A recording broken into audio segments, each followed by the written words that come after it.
The outcome of the CAPS pandemic in Event 201 was catastrophic. 65 million people died in the first 18 months. The outbreak was small at first and initially seemed controllable, but then it started spreading in densely crowded and impoverished neighborhoods of megacities. From that point on, the spread of the disease was explosive. Within 6 months, cases were occurring in nearly every country. The global economy was in a free fall. The GDP down 11%. Stock markets around the world plummeted between 20 and 40% and headed into a downward cycle of fear and low expectation.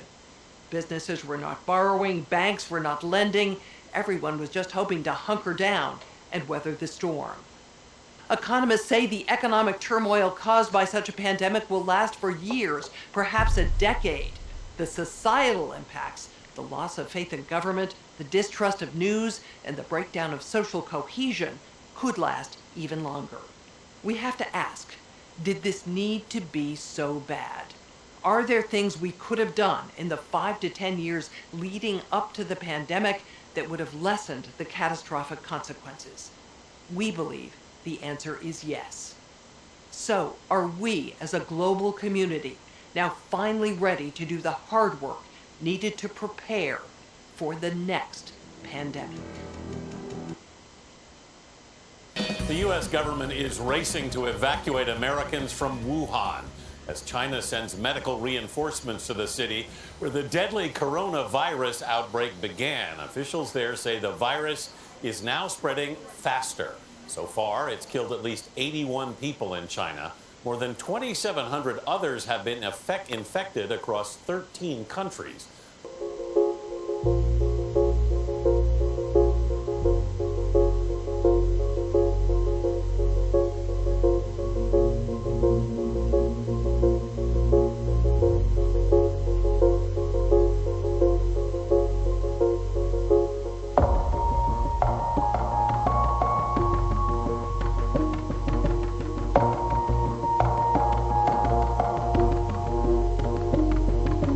健康守好生命，因为你们做的就是全力以赴挽救生命、保护健康的工作。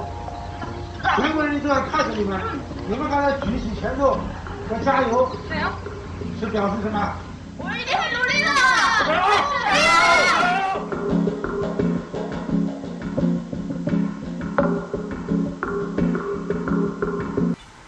The death toll from China's new coronavirus continued to rise Monday as global efforts to contain the rapid outbreak doubled down. The number of confirmed cases in China is in the thousands. U.S. officials reported multiple cases on Sunday, and it's already spread to other countries, including Thailand, Australia, and France. More than 10 cities in Hubei have already been shut down.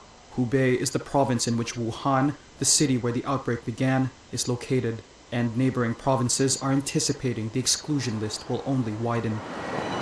China said it would extend a week-long Lunar New Year holiday in a bid to slow the spread of the virus. State media reported that Beijing will also delay the reopening of schools and universities after the holiday.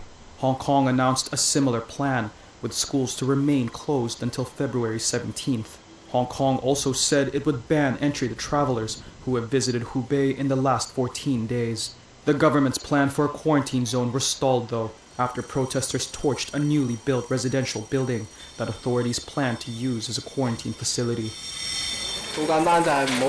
Our message is very simple. Don't make this estate into a quarantine area, as there are lots of residents here. It's that simple. Airports around the world are ramping up screening measures of Chinese passengers, though its effectiveness has been questioned by health officials. Some foreign governments are working to evacuate their citizens from Wuhan. France said its evacuees will spend 14 days in quarantine to stop the possible spread of the virus. Also on Sunday, Chinese officials confirmed that the ability of the new virus to spread is getting stronger, and that infections could continue to rise. No deaths have been reported outside of China from the virus so far. 已经上了一天的班，已经下班了。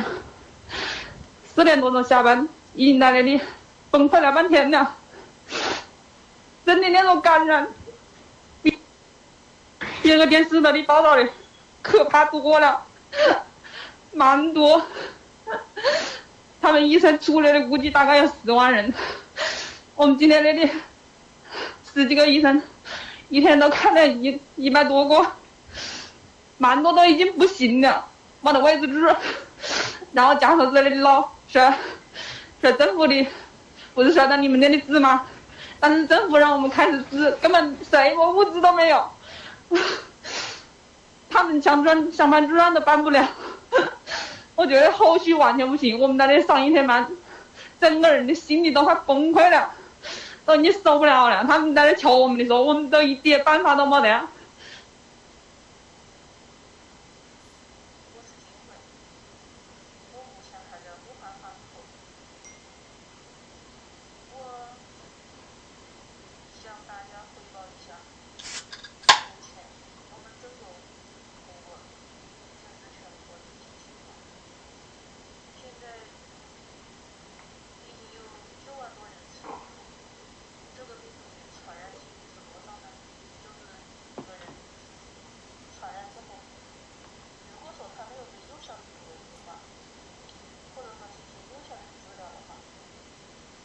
Now we begin with our coverage of the new coronavirus outbreak.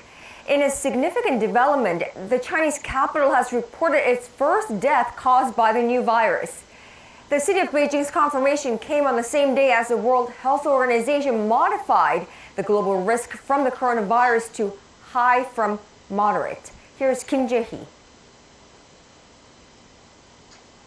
Beijing on Monday reported its first death from the deadly coronavirus that's sweeping China and popping up in countries around the world. China's state-run CCTV said the 50-year-old man recently visited Wuhan, the epicenter of the outbreak, and was confirmed to have the virus last week. The World Health Organization on Monday also said there had been an error in its previous reports, which incorrectly said the global risk from the coronavirus was moderate. The WHO now says the risk is very high in China and high at the global level. A spokeswoman for the WHO reassured that the change was only due to an error in the wording. The WHO last week fell short of declaring the virus an international public health emergency, a designation only used for the most severe outbreaks. More than 2,900 people are now said to have been infected by the coronavirus, with the death toll spiking to 82. A 9-month-old baby and a 4-year-old child in Beijing have also been confirmed to have the coronavirus. About 80% of the newly confirmed patients are in their 30s and 40s. Many more countries are reporting confirmed cases as well, including the US, Canada, and Australia. On Monday, Chinese Premier Li Keqiang visited Wuhan to inspect local efforts to contain the disease. In a bid to restrict further spread of the virus, Wuhan and more than a dozen other Chinese cities remain on lockdown, and the Chinese government has extended the week-long Lunar New Year holiday by 3 days to February 2nd.